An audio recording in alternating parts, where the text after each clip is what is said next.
আজকে বানাবো সুজির পোলাও। চলো তোমাদেরকে রেসিপিটা শেয়ার করি।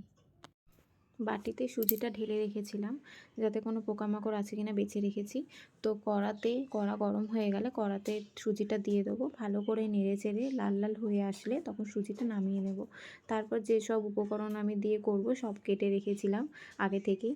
তো ওইগুলো সব কী করবো, এক এক করে তেলটা একটু গরম হয়ে আসলে একটা শুকনো লঙ্কা সম্বার দেবো। সম্বার দেওয়ার পর তারপর দিয়ে দেবো আদা কুচি আর লঙ্কা কুচিটা দিয়ে বেশ ভালো করে একটু নেড়ে চেড়ে নেব।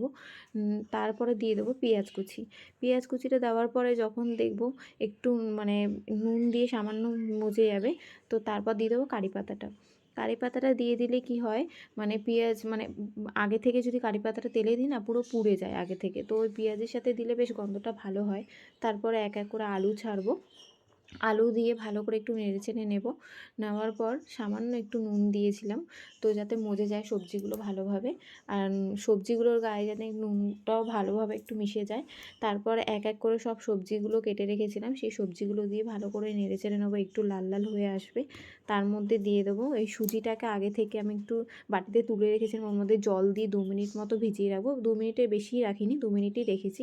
তারপর সবজিটা যখন মানে ভালোভাবে ভাজা হয়ে গেছে, লাল লাল হয়ে গেছে, ওর মধ্যে কিশমিশটা দিয়ে দিয়েছিলাম লাস্টে। তারপরে আমি সুজিটা ঢেলে দিয়েছিলাম। সুজিটা দেওয়ার পরে একটু পাতিলেবুর রস দিলে খুবই ভালো হয়, যাতে সুজিটা ঝরঝরে হয়। তো আমি ইউজ করেছিলাম পাতিলেবু, তোমরাও চাইলে দিতে পারো। পাতিলেবু দিয়ে যে যেরকমভাবে মিষ্টি খায়, তো আমি সেভাবেই মিষ্টিটা দিলে কি আর টেস্টটা একটু ভালো হয়।